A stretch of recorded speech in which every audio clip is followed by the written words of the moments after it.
بسم اللہ الرحمن الرحیم۔ السلام علیکم، میں ہوں جاوید اقبال اور آپ دیکھ رہے ہیں پروگرام شاہراہ دستور۔ پروگرام کے پہلے مرحلے میں مشرق وسطیٰ کی صورتحال کے حوالے سے بات کریں گے۔ مشرق وسطیٰ میں ایک بار پھر صورتحال کشیدہ ہو گئی ہے۔ امریکہ اور ایران کے ایک دوسرے پر حملے جاری ہیں۔ ایران نے اردن میں پہلے امریکی اڈوں کو نشانہ بنایا اور اس کے جواب میں پھر امریکہ نے ایران کے کئی شہروں پر حملے کر دیے ہیں۔ تو وہ جو ایک کوشش جاری تھی کہ دونوں کو مذاکرات کی میز پہ لایا جائے، اور پھر دونوں فریقین نے یعنی امریکہ اور ایران نے یہ کہہ بھی دیا تھا کہ وہ اب ایک بار پھر مذاکرات کو موقع دینا چاہتے ہیں، اور انہوں نے حملے روک دیے ہیں۔ ایک بار پھر مشرق وسطیٰ میں یہ ایک تصادم شروع ہو گیا ہے، اور یقینی طور پر یہ جو تصادم ہے یہ نہ صرف مشرق وسطیٰ کے لیے بلکہ پوری دنیا کے لیے کوئی بہتر صورتحال نہیں ہے۔ اس کے ساتھ ساتھ اب ایک اور جو اہم ڈیولپمنٹ ہوئی ہے کہ یہ ایک جو جنگ کا دائرہ ہے وہ اب مزید وسیع ہو گیا ہے۔ پہلے ہمیں معلوم تھا کہ جس طرح حوثیوں نے سعودی عرب کے خلاف حملہ کیا، پھر عراق سے کچھ حملے کیے گئے سعودی عرب کے خلاف، جس کی پاکستان نے شدید الفاظ میں مذمت کی، اور پھر سعودی عرب نے جو حوثی ہیں اور جو وہاں پہ شرپسند لوگ ہیں ان کے خلاف بھی ایکشن لیا۔ اس کے ساتھ ساتھ اب مصر کی بندرگاہ سے بھی خبریں آ رہی ہیں کہ وہاں پر بھی ایک جو شپ تھی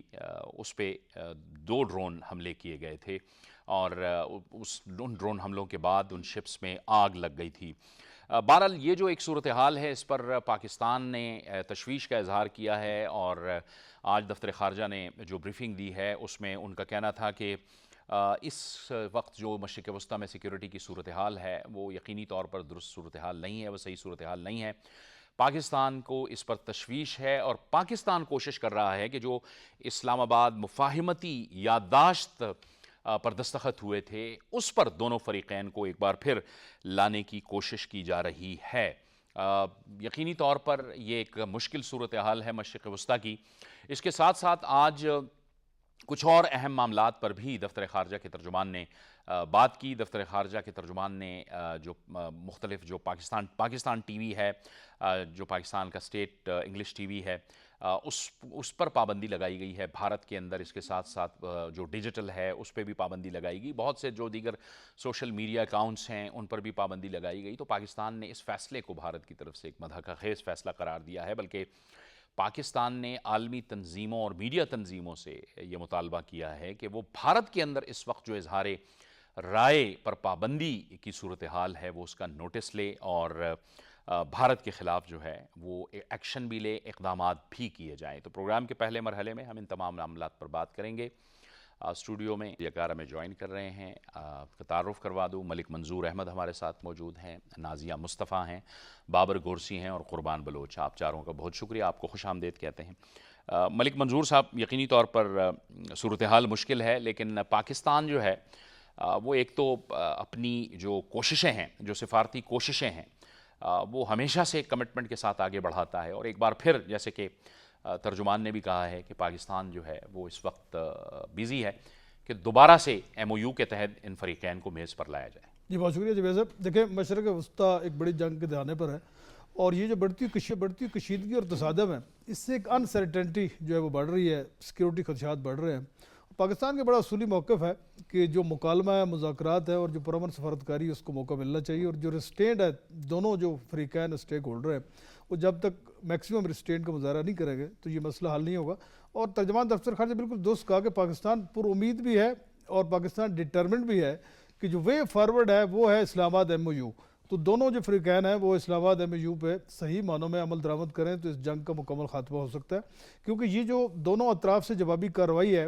یہ ایک بڑے تصادم میں تبدیل ہوتی نظر آ رہی ہے، اور اس کی وجہ سے آپ دیکھ سکتے ہیں کہ خاص کر جو اسٹیٹ آف ہارمز میں جو کشیدگی ہے عالمی معیشت کے لیے ایک بہت بڑا خطرہ بن گئی ہے۔ اس کی وجہ سے جو تیل کی سپلائی ہے اور جو عالمی منڈی میں اس کی قیمتیں اور جو عالمی معیشت پر اس کے منفی اثرات ہیں وہ بڑھ رہے ہیں۔ تو پاکستان کی سفارتکاری جاری ہے۔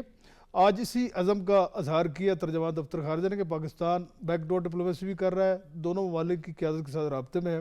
اور پاکستان کی یہ کوشش ہے کہ یہ جو جنگ ہے اس کو روکا جائے، کیونکہ اس کے بڑھنے سے پورے مشرق وسطیٰ کے دیگر ممالک بھی اس کی لپیٹ میں آ رہے ہیں، اور اس کی وجہ سے ظاہر ہے کہ جو صورتحال ہے وہ زیادہ انسرٹن ہو رہی ہے اور پوری دنیا میں اس کے حوالے سے خدشات اور تحفظات پائے جاتے ہیں. تو میرے خیال میں جو سفارتکاری ہے اس کو موقع ملنا چاہیے اور جو پرامن سفارتکاری ہے, جو ڈائلاگ ہے, ڈپلومیسی اور جو اعتماد سازی ہے اس کو بڑھانے کے حوالے سے جو اقدامات ہیں وہ جاری و ساری رہنے چاہیے. پاکستان نے قطر کی کوششوں اور دیگر جو ممالک ہیں ہمارے ان کی بھی کوششوں کو سراہا. پاکستان کی قیادت کا جس طرح سعودی عرب کی قیادت کے ساتھ اظہار یکجہتی اور رابطہ ہوا ہے, تو پاکستان تمام گلف جو کنٹریز ہیں ان کی جو ساورنٹی اس کا احترام کرتا ہے اور ان ممالک کی قیادت کے ساتھ رابطے میں ہے, کیونکہ دونوں اطراف سے جو ریٹیلیشن ہے, جو ہاسٹیلٹیز ہے اور جو ایک طاقت کا استعمال ہے, اس کی وجہ سے جو صورتحال ہے وہ زیادہ بگڑ رہی ہے. اور کل کے جو حملے ہیں اس کے بعد آپ دیکھ سکتے ہیں کہ جس طرح امریکی صدر کا آج بھی بیان ہے جی ہم مزید طاقت کا استعمال کریں گے اور ایران کو نیست و نابود کر دیں گے, اس طرح کے ان کے جو سٹیٹمنٹ ہے وہ صورتحال کو زیادہ سبوتاژ بھی کر رہے ہیں اور گمبھیر بھی بنا رہے ہیں. ناظرین, فریقین جو ہیں وہ امریکہ اور ایران پیچھے ہٹ نہیں رہے ایک دوسرے سے, ہر کچھ دن بعد ایک دوسرے پہ حملہ کر دیتے ہیں. اعتماد کی بھی بہت کمی ہے اور ماضی کے جو 47-48 سال رہے ہیں, مخاصمت رہی ہے, اس نے بھی صورتحال کو بہت پیچیدہ بنایا ہے. اگرچہ کہ یہ ایک بہت بڑی کامیابی تھی کہ پاکستان, ان کی اعلیٰ قیادت کو پاکستان نے آمنے سامنے بٹھایا اور خود امریکہ نے اس بات کو تسلیم کیا, ایران نے بھی تسلیم کیا. معاملات بہت قریب ہیں لیکن قریب جا کے بھی دوبارہ پیچیدگی میں چلے جاتے ہیں. بہت شکریہ جاوید صاحب. اسی طرح سے یہ اب دیکھیے جو پچھلے 3-4 دن گزرے ہیں اس میں تو معاملات اس طرح سے لگ رہے تھے کہ شاید دونوں جو ممالک ہیں ایران اور امریکہ, انہوں نے سمجھ لیا ہے کہ مزید جنگ جو ہے وہ صورتحال کا, اس مسئلے کا حل نہیں ہے. دونوں کو اپنی اپنی جگہ پہ سمجھ کے دیکھ کے چیزوں کو لے کے چلنے کی ضرورت ہے اور امریکہ کی جانب سے بھی یہ کہا گیا تھا کہ ہم مزید حملے جو ہے وہ نہیں کریں گے. تو ایک امید بن گئی تھی کہ دوبارہ سے کہ صورتحال بہتر ہو جائے گی, لیکن کل ہم نے پھر دیکھا کہ دوبارہ سے ایران کی جانب سے جارڈن میں جو امریکی اڈے ہیں وہاں پہ حملہ کیا گیا اور سینٹ کام کے مطابق وہ بہت اچانک سے حملہ ہوا. ان کے فوجیوں کو نکلنے کا, سنبھلنے کا یا ریٹیلیٹ کرنے کا فوری طور پہ اس طرح سے موقع نہیں ملا. لیکن بعد میں پھر ایران کے اوپر ڈیفینیٹلی امریکہ کی طرف سے ہم دیکھتے ہیں کہ جوابی حملہ ہوا اور پھر وہ یہ بھی دھمکیاں دیتے ہیں کہ ہم ایران کو نیست و نابود کر دیں گے. یہ والی جو سٹیٹمنٹس ہیں ٹرمپ کی, یہ کہ نئی نہیں ہے لوگوں کے لیے. اب میرا خیال ہے کہ سبھی ممالک جو اس بات کو سمجھتے ہیں کہ ٹرمپ کی یہ سٹیٹمنٹس جو ہیں یہ اتنا کوئی اس کو سیریس لینے کی اس طرح سے ضرورت نہیں ہوتی ہے کہ اگر ایک لمحے میں وہ کہہ دیتے تو شام تک وہ یہ بھی کہہ دیتے کہ ٹھیک ہے ہم اس معاملات کو, ہم جنگ مزید نہیں چاہتے, ہم چاہتے ہیں کہ ایران ہمارے ساتھ بیٹھ کے مذاکرات کرے. لیکن جو بات آپ نے کی ہے کہ دونوں ممالک پاس آتے آتے ایک معاہدے کے قریب آتے ہوئے کسی ایم او یو پر عمل درآمد کرتے ہوئے پھر ان میں دوری آ جاتی ہے, پھر دوبارہ سے ہم دیکھتے ہیں کہ اٹیک ہونے شروع ہو جاتے ہیں. یہ صورتحال یہ رک نہیں رہی, اسی کو سارٹ آؤٹ کرنے کی ضرورت ہے کہ آخر ایسا ہو کیوں رہا ہے. لیکن دیکھیے تھوڑی سی صورتحال ہم اگر ایران یہ سمجھے کہ جو ثالثی کے طور پہ پاکستان کی جو پوزیشن ہے, خاص طور پہ ہم پاکستان کی کیونکہ کنسرن ہے ہمارا, تو ہم پاکستان کی بات کریں کہ گو کہ ثالثی میں قطر بھی ہے, سعودی عرب بھی ہے, ترکیہ بھی ہے اور مصر, یہ سارے ممالک مل کے کوشش کر رہے ہیں کہ صورتحال بہتر ہو جائے. لیکن پاکستان کا کردار اس میں اس لیے بہت زیادہ اہم ہے. مرکزی ثالث تو یہی ہے, 47 سال کی جو دشمنی تھی اس کو ختم کروا کے ٹیبل پہ لا کے بیٹھنا, اسلام آباد میں ایم او یو کا ہونا اور آگے سوئٹزرلینڈ تک چیز کا اسی چیز کی کنٹینیوٹی کو چلنا اور بعد میں چیزوں کا آگے عمل درآمد کی طرف جانا, یہ بہت بڑی اچیومنٹ تھی پاکستان کی. لیکن اس طرح کی جو صورتحال ہے یہ پاکستان کے لیے بہت زیادہ ایک مشکل صورتحال کریٹ کر دیتی ہے. لیکن پاکستان اپنی ان کوششوں اور کاوشوں سے یقیناً نہ پیچھے ہٹا تھا, نہ ہٹے گا اور اس سارے معاملے کو آگے لے کے ہم چلیں گے بہتر انداز میں. امریکہ سے بھی پاکستان بات کر رہا ہے, ایران کی طرف سے بھی بات ہو رہی ہے کہ آپ ایران کو بھی یہ سمجھانے کی کوشش کی جا رہی ہے کہ تھوڑا سا معاملات کو سمجھیں, کیونکہ ایران کے دیکھیے اگر آپ فوجی سطح پر دیکھیں تو شاید آپ اتنا زبردست اٹیک کرنے کی پوری صلاحیت ہے, آپ کے پاس میزائل بہت زیادہ ہیں,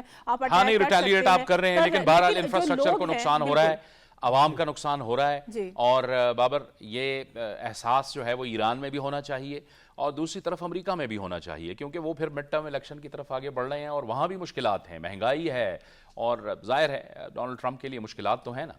دیکھیں جاوید صاحب, یہ جو آپ نے بات کی ہے نا, سب سے زیادہ جو امپیکٹ آ رہا ہے نا وہ ہماری لائف کے اوپر آ رہا ہے, اکانومی کے اوپر آ رہے ہیں. لوگوں کا جو سروائیول ہے وہ مشکل سے مشکل ہوتا جا رہا ہے اور اس کی آپ کے سامنے واضح مثالیں ہیں کہ آئل پرائسز جو ہیں وہ پورے ریجن میں, پوری دنیا میں جو ہیں وہ بڑھ رہی ہیں جب سے یہ دوبارہ ان کے درمیان اٹیکس ہونا شروع ہو گئے ہیں. تو اب جو دونوں لیڈرشپ ہیں ان کو ویژنری لیڈرشپ کا مظاہرہ کرنا چاہیے, اور بیچ میں جو ہمارے جتنے بھی جو ناظرین نے بات کی ہے ممالک ہیں اور خاص کر پاکستان, وہ تو اپنا رول پلے کر رہا ہے. آج بھی پاکستان جو ہے بیک ڈور ڈپلومیسی کے ذریعے اوپن ڈور اور اسی طرح بہت سے دوسرے ممالک اور جو دوسرے دوست ممالک ہیں ایران کے اور امریکہ کے, ان کو بیچ میں ڈال کے یہ بات ہو رہی ہے. لیکن اس کا امپیکٹ جو ہے وہ لوگوں کے اوپر آ رہا ہے, اور اس کی وجہ سے لوگ جو ہیں ان کا جو معیار زندگی ہے وہ بہتر ہونے کی بجائے ورسٹ ہوتا جا رہا ہے. تو اس لیے جو وہاں کی لیڈرشپ ہے اور خاص کر جو ایران کی لیڈرشپ ہے اس کو اس کے اوپر سوچنا چاہیے, کیونکہ زیادہ جو امپیکٹ آ رہا ہے وہ ایران کے اوپر آ رہا ہے. ڈائریکٹلی امپیکٹ جو امریکن جو پبلک ہے اس کے اوپر تو نہیں جا رہا, کیونکہ ان کی تو یہاں سے 14,000 کلومیٹر دور ان کی سرحد ہے, وہاں تک تو یہ پہنچ نہیں پاتے. لیکن ایران کے ساتھ ساتھ آپ نے دیکھا ہے کہ جو اس کے نیبرنگ کنٹریز ہیں, اس ریجن کے ممالک ہیں, گلف ہے خاص کر, اس کو بہت زیادہ امپیکٹ آ رہا ہے. آپ دیکھیں کہ اس کے ساتھ ساتھ آپ دیکھیں کہ انرجی کرائسس کے ساتھ ساتھ اکنامک کرائسس, اور اس کے ساتھ ساتھ سوشل لائف جو ہے وہ ڈسٹرب ہو رہی ہے. بزنس کمیونٹی جو ہے پورے گلف میں وہ بے چینی کی صورتحال میں کہ ہم آگے فیوچر ہمارا کیا ہے. تو اب اگر دنیا کا فیوچر بچانا ہے, آگے آنے والی نسلوں کا فیوچر بچانا ہے, تو اس کے لیے شاندار عمل یہی ہوگا تمام ممالک کے لیے اور خاص کر ایران کے لیے اور امریکہ کے لیے کہ اس کو جنگ بندی کو جو ہے جو اسلام آباد اکارڈ ہوا ہے اس کے مطابق عمل کیا جائے, تاکہ اس کے مطابق اگر عمل ہو جاتا ہے تو پھر نہ صرف اس خطے میں امن آئے گا بلکہ پوری دنیا میں امن آئے گا. اور اگر امن آ جاتا ہے تو اس سے آپ کے جو مسائل ہیں, جو 2-3 چیزیں ہیں جس کے اوپر آپ کمپرومائز نہیں کرنا چاہتے, وہ بھی آگے بہتر ہو سکتی ہیں. لیکن اگر آپ کہیں گے کہ ہم جنگ کر کے ان کو حل کر لیں گے تو جنگیں جو ہیں مسائل کا حل نہیں ہوتی. بہرحال آپ کو میز پہ آنا پڑتا ہے. قربان بلوچ صاحب, ایک ضد کی ایک کیفیت ہوتی ہے کہ آپ ایک دوسرے کے خلاف حملے کر رہے ہوں. راستہ آپ کے پاس موجود ہے اسلام آباد مفاہمتی یادداشت کی شکل میں, اور اس کے نتیجے میں پھر سوئٹزرلینڈ کے اندر مذاکرات بھی ہوئے, لیکن تھوڑی سی اپنی ضد سے پیچھے ہٹنا پڑے گا. ابھی بھی ہم دیکھ رہے ہیں کہ ظاہر ہے یہ بات تو طے ہے کہ ایران کے خلاف ایگریشن ہوئی تھی, لیکن اس کے بعد ایک سٹیج پہ تو معاملات چلے گئے تھے کہ دونوں میز پہ بھی بیٹھے, مفاہمت پہ بھی دستخط ہوئی اور معاملات آگے بھی گئے. 60 روزہ جو ایک فریم ورک تھا وہ بھی طے کیا گیا, لیکن اس کے بعد پھر 2 جہاز گئے قطر اور سعودی عرب کے, اور ان پر ایران نے حملہ کیا, پھر امریکہ نے اس کا جواب دیا. اب یہ جو حملہ ہوا ہے یہ ایران کی طرف سے ہوا ہے اردن کے اندر, اور پھر اس کے جواب میں پھر کئی شہر نشانہ بن گئے. تو کہیں نہ کہیں تو ضد ہے, یہاں پہ سوچنا ہوگا ایرانی قیادت کو بھی, پاسداران کو بھی, کہ کون سا راستہ ان کے عوام کے لیے بہتر ہے. جی جاوید اقبال صاحب بہت شکریہ. میں سمجھتا ہوں ضد سے ہٹ کر جو سیاسی ایک مفادات ہیں اس کا مسئلہ ہے, اور جیسے جیسے یہ جنگ میں توسیع آئی ہے مسلمان ممالک, اسلامی ممالک کے جو مفادات ہیں, میں سمجھتا ہوں کہ وہ دنیا کے مفادات سے زیادہ خطرے میں ہیں, کیونکہ پاکستان نے پہلے روز اول سے یہ کوشش کی تھی کہ یہ جنگ وسیع نہ ہو, یہ بڑھے نہ. جو اسلامی ممالک گلف میں ہیں, مڈل ایسٹ میں ہیں, ان کو روکا جائے کہ ایک دوسرے پہ حملے نہ کریں, ان کو ریسٹرین کروایا جائے. لیکن اگر ہم اس پارٹی کی بات کریں اسرائیل کی اور امریکہ کی, امریکہ کو تو اندازہ نہیں تھا کہ یہ جنگ اتنی وسیع ہو جائے گی, بڑھ جائے گی, اس میں اتنا لمبا ہو جائے گا. لیکن میں سمجھتا ہوں کہ اسرائیل کو یہ اندازہ تھا کہ اس کو مزید وسیع کرنا ہے. جتنا یہ وسیع ہوگا, وہ آپ کو یاد ہے کہ پہلے شروعات ابتدائی دنوں میں وہ گریٹر اسرائیل کی باتیں اور باقی جو بھی ایک پلان اور سازشیں تھیں, میں سمجھتا ہوں کہ اسی تھیوری پر اسرائیل کی کوشش ہے کہ اس کو وسیع کیا جائے. جس حد تک اسلامی ممالک مسلم ممالک آپس میں لڑیں گے وہ معاشی طور پر کمزور ہوں گے. وہ ان کی دشمنیاں جو ایک تاثر تھا, ایک خواہش تھی کہ پاکستان نے جو کوشش کی تھی کہ ان کو ختم کیا جائے, ان کو منیمائز کیا جائے, ان کا ایک اتحاد ایک نیا ایک بن جائے, لیکن وہ نہیں ہو پا رہا. تو اس لیے میں سمجھتا ہوں کہ موجودہ حالات میں جو خطرات ہیں وہ ساری دنیا سے زیادہ اسلامی ممالک کے لیے, مسلم ممالک کے لیے زیادہ بڑھ گئے ہیں. تو ایران کو, باقی جو قیادت ہے, ان سب کو ایک وسیع بالغ نظری سے ایک سوچ کے ساتھ اسی چیز کو سوچنے کی ضرورت ہے کہ اسرائیل جس کی ایک سازش جو پلان آپ کو یاد، آپ یقینی طور پر سارے دوست میچور دوست بیٹھے ہیں، آپ نے دیکھا ہوگا کہ عرصہ دراز سے اسرائیل کے جو بھی پلان ہوتے ہیں وہ لمبے عرصے کے لیے ہوتے ہیں، وہ لنگران چیزوں کو کرنا چاہتا ہے تاکہ دنیا میں یہ خلفشار کی صورتحال، عدم استحکام کی صورتحال رہے جو اسرائیل کے مفاد میں ہے، وہ نیتن یاہو کے مفاد میں ہے۔ باقی امریکی صدر ٹرمپ نے تو میں سمجھتا ہوں کہ اس کو جو ایک فریم ورک دیا گیا تھا انہوں نے سمجھا کہ 1-2 ہفتے میں اس ساری چیز کو لبیل لیں گے، لیکن اب وہ جس طرح پھنسا ہے تو اسے سیاسی، اس کے مفادات کا مسئلہ ہے، اس کی فیوچر کا مسئلہ ہے، تو وہ زیادہ سے زیادہ اب ذمہ داری میں سمجھتا ہوں کہ ایز اے اس ریجن کے شہری، پاکستان کے شہری، پاکستان نے اپنی کوششیں کی تو باقی جو ممالک ہیں مڈل ایسٹ کے، عرب کنٹریز، اسلامی کنٹریز، ان کی قیادت کو ایک مرتبہ پھر آپس میں بیٹھ کے اس چیز کو دیکھنا چاہیے، اور ایران کی قیادت سے بھی رجوع سب کو کرنا چاہیے کہ یہ جو کچھ ہو رہا ہے وہ اسلامی ممالک، مسلم ممالک کے وسیع تر مفاد میں نہیں ہے، تو ہمیں ایک نیا راستہ اختیار کرنے کی ضرورت ہے۔ یہ اس ساری صورتحال کا یقینی طور پر یہ ایک تشویشناک صورتحال ہے، لیکن اس ساری صورتحال کا جو فائدہ ہے وہ اسرائیل لے رہا ہے۔ اسرائیل ایک سائڈ پہ بیٹھ کے اب بیٹھا ہوا ہے اور وہ ساری صورتحال کو دیکھ رہا ہے۔ نیتن یاہو امریکہ پہنچے ہیں، امریکی صدر سے وہ ملاقات کر رہے ہیں۔ جو پہلا ان کا ایک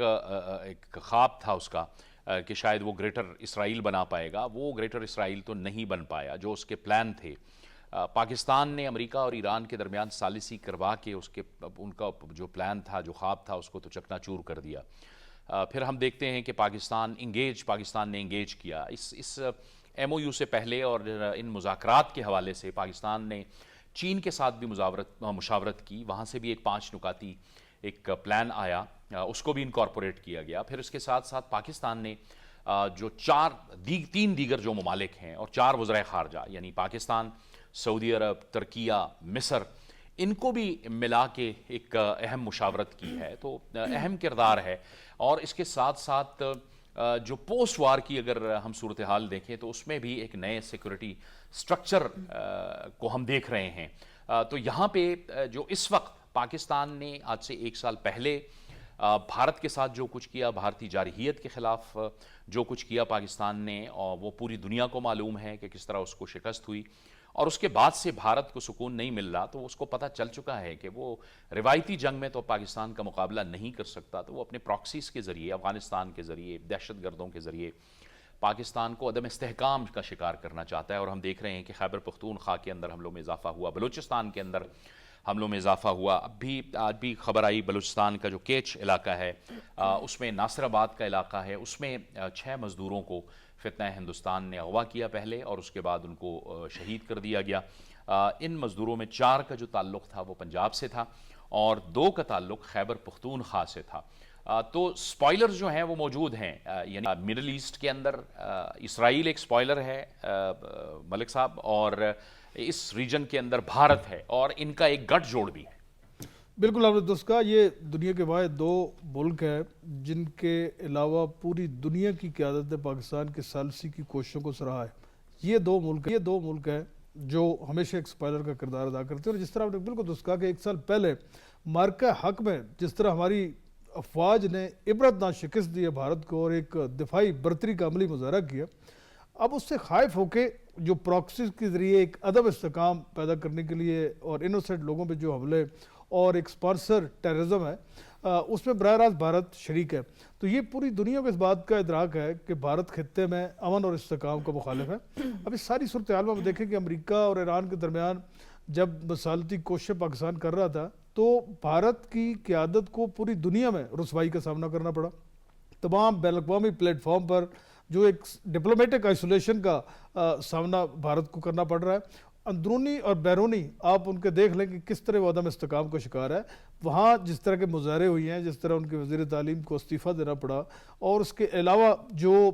سیاسی جماعتیں ہیں سراپہ احتجاج ہیں، تو مکمل طور پہ جو بھارتی قیادت ہے وہ ایک تنہائی کا شکار ہے۔ اور یہی وجہ ہے کہ افغان ساحل کو وہ استعمال کر کے پاکستان میں دہشت گردی اور انتہا پسندی کو پروان چڑھانا چاہتا ہے۔ اور یہ تمام تر جو ایویڈنس ہے یہ پاکستان نے یونائٹڈ نیشن اور تمام عالمی فورم پر پوری دنیا کی قیادت کے ساتھ شیئر کیے، کیونکہ پاکستان خطے میں امن اور استحکام چاہتا ہے، اور ہمیشہ